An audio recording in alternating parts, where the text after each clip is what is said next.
I've been looking for one of these patterns for a while and hadn't found one and sort of gave up a little bit, and then Norris Dánta Ford on YouTube, I'll pop a link up on the screen for you. He did a sew along on this pattern and it's exactly what I want. It's a brand new pattern, so you have all of your modern requirements on here. It tells you exactly what bits and pieces you need.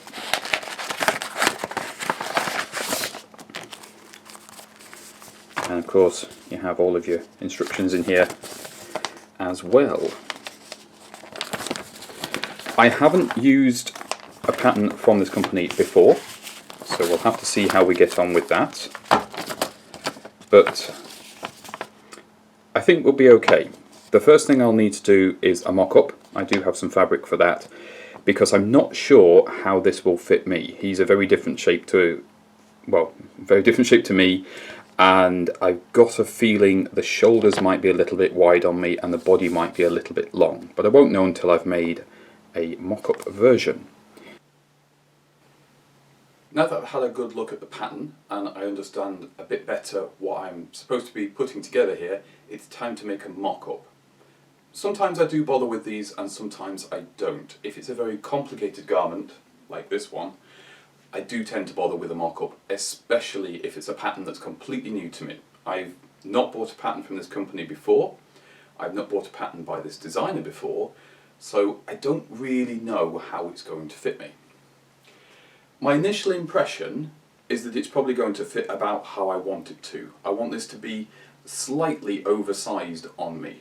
It's a funny thing, with fit, depending on what you're building and what your intentions are, will depend on the final look of it. So a fitted garment isn't always very, very tight fitting or very, very loose fitting. It all depends on your context. Anyway, all that out of the way, this is the mock-up, and when you build your mock-up, use fabric that you don't really care about that much for other projects. This is some leftover curtains that were otherwise destined for the bin because the fabric is actually sort of breaking up. It's very strange. But for the purposes of this, it's perfect. It's a similar weight to the final fabric that I'm going to be using. It's not as stiff, but the weight itself should give me a good idea of how it's going to fit and how it's going to look on me.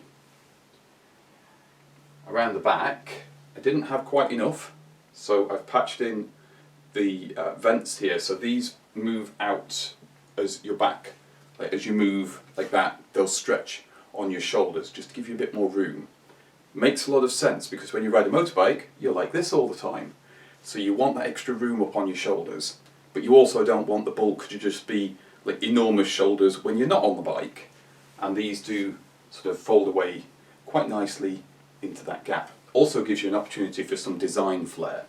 I do have a bit of an idea here, so this will give me a good opportunity for that.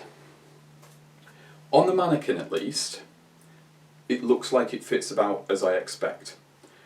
My only problem with this mannequin is the neck tends to be a little bit too big on me when I do something on the mannequin, and the shoulders are lower than my shoulders. My shoulders are actually quite a bit higher up as you get towards my neck than they are on the mannequin. But not really a problem with this style of jacket because most of the time, of course, you wear it open like this. I'm going to buzz this through the sewing machine.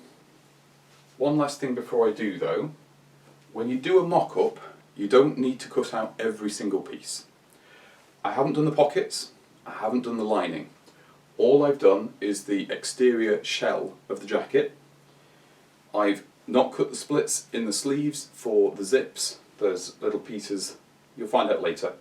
There's little pieces in here which allow you to open and close the sleeves. Makes it easier to get gloves on and off and tuck them in. There's facings and there's all kinds of things. We'll get into it later. But basically, just build the basic outer shell of the garment that makes it complete, and that's enough for fitting. So as you can see, there's nothing inside here at all, apart from a whole bunch of necklaces because I've been using up some old beads.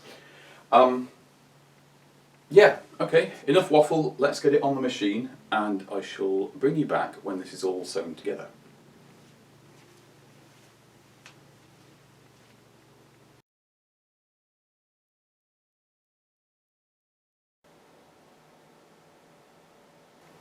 The mock-up is complete and I'm quite happy with it. This pattern goes together very easily. The instructions are very clear. It's a lot easier than some of the older patterns that I've used. It's a lot less confusing. It does help as well. I did watch the video tutorial on this one. There'll be a link in the description for that, which actually talks you through the processes. So I did understand a little bit better where I was supposed to be going and what was supposed to be happening with this pattern. That said, I don't really think you'd need to follow it. It's fairly self-explanatory. It's pretty good. I haven't tried this on yet. I just have it on the mannequin. But looking at the way it hangs on the mannequin, I think it's going to fit fairly well anyway. I like the proportions on the front. I think this is going to look about right. The body is quite long on it, but that's okay because I do want it to be, you know, slightly big looking on me. Not comically, but just a little bit more sort of boxy 1980s style. At the back of the coat actually fits the mannequin and hangs about as I would expect for this kind of fabric. When I do it in the final fabric, this will be a lot stiffer, so it would look a lot more tailored than this. But just in this floppy, nylon-y stuff, I'm pretty pleased with how that actually hangs on the mannequin. I did run out of fabric to do it in the same material up here on the shoulders, but I quite like that contrast, so I think I'm going to carry that detail over to the final version. I like as well that the collar does stand up on its own.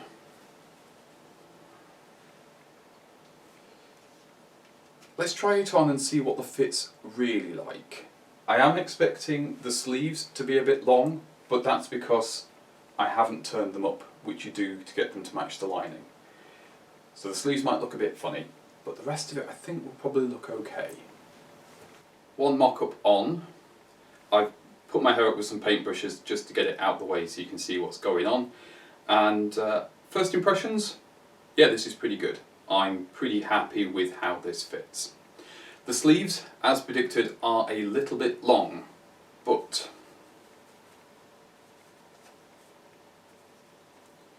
when I turn them up about the amount the pattern suggests, they sit just about as I want them to. When I do that with my arm, they're just about on my wrist. So the sleeves, not a problem, they're nice and comfortable at the top. I did a very lazy job of easing the sleeve caps in on this, so I know when I do that properly, that will be fine. It does have the modern jacket problem, but I have this with all these style of jackets anyway, where sometimes when you move your arms you can feel it pulling across the chest a little bit. This is just the design of it. If the armholes went up higher, I wouldn't have that issue. But also this is going to have a padded lining and it's a more modern jacket, so I'm putting that down to just the way this is. Most of the time I'll wear this open anyway, so that's not really going to be a problem. The collar, I'm quite happy with the size and proportion of that on me. Same with the lapels. Now remember it's very grabby, this fabric. Remember with this sort of jacket that you will fold those over like that. So normally there would be a zip running up here, and that would be how that works. The back feels pretty good. There's a little bit of room down here, but this jacket does have a belt, so I'm not too worried about that. The upper shoulder up here feels great. That feels really, really comfortable actually. The collar isn't up too tight on me. The length is about as I want it. I think we're on to a winner. I don't think I need to make any changes to this pattern. I think once I've got it in the proper fabric so that it has some structure properly and it's not this nylon stuff that just grabs everything and moves around like I don't want it to, I think this will be fine. With the mock-up done, let's move on to the fabric choices. It's an interesting one, this one, and yeah, I'm very much making this for me. For the lining, I'm going to do a traditional diamond quilted interior, and I wanted a shiny satin of some sort. quite a few options out there. You can get some pre-made ones, but I didn't want something too sort of chrome looking. I wanted something a little bit more natural. And it turned out I had these curtains, which are a fake silk, slightly shot silk looking, and they have a white cotton lining, so this is perfect. I've also got some polyester batting to go in between so I can make my own quilting. And we'll top stitch that with some hot pink, which will make sense in a moment.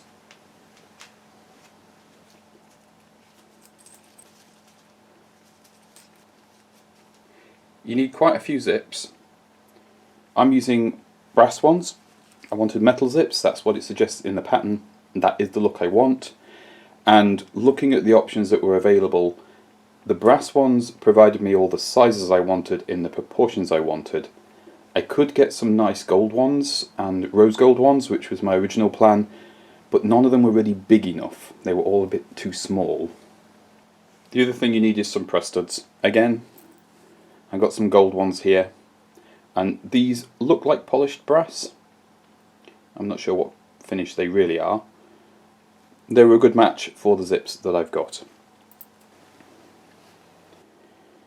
The real surprise is going to be the outer. I'm not using a leather or a vinyl, I'm using a cotton fabric. This is some new old stock. And as you can see here, it's from Mostyn's, and the pattern is Mirabelle. And it's quite a bold, high contrast floral design. Not my usual sort of thing, but once I'd got the idea with this fabric in my head, I could not shake it. The gold in the flowers here is picked up with the lining material. The black helps give it that sort of classic biker jacket look, and then the hot pink top stitching on here will be bright enough to pull out this pink on here.